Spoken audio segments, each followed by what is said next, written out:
कागज काट कर गुरी बना कर उड़ाता है आसमान में।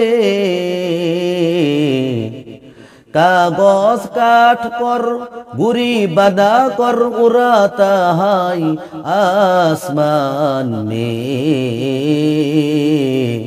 गुरी बेचारा किया करेगा रशी मौला के हाथ में।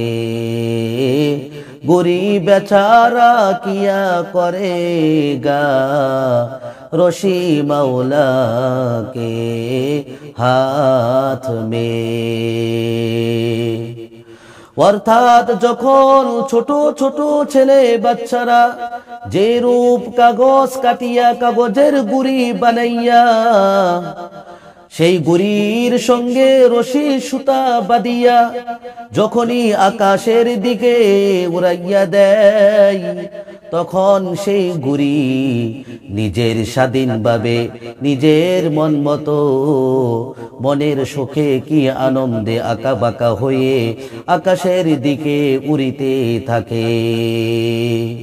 তারপর যখন গুড়ির মালিক সেই মুহূর্তে সেই গুড়ি রশি ধরে যখনই টান দেয়, তখন গুড়ি সেই মুহূর্তে নিজের স্বাধীনভাবে উড়বার জন্য তার আর নিজ কোনো শক্তি থাকে না।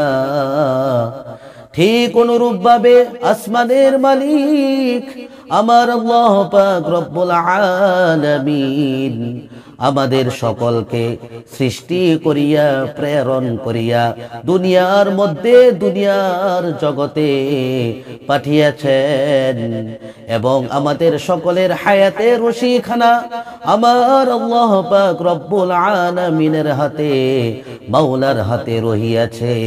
যখন আমাদের হায়াতের রশি আমার আল্লাহ পাক রব্বুল আলামিন যখনই ধরে টান দিবেন, তখন সেই মুহূর্তে এক পলকে আমাদের সুন্দর সুন্দর আনন্দ সুখ বিলাসী সুন্দর সুন্দর শখের ভবের জমিদারি ছেড়ে চলে যেতে হবে খালি হাতে, সঙ্গে কিছুই যাবে না।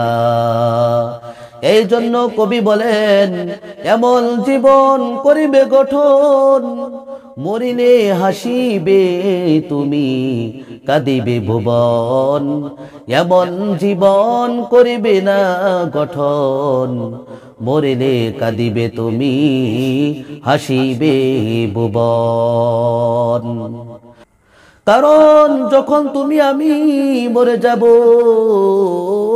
কিছুদিন যাওয়ার পর তোমার আমার পরিবার পরিজন আত্মীয় স্বজন বন্ধু বান্ধবরা ছেলে মেয়েরা তারা যখন সকলেই তোমার আমার কবরের পাশ দিয়ে তারা তাদের নিজ নিজ স্বার্থের জন্য হেঁটে হেঁটে চলে যাবে, তখন তোমাকে আমাকে এক বিন্দু পরিমাণ মনে করিবে না, স্মরণ করিবে না।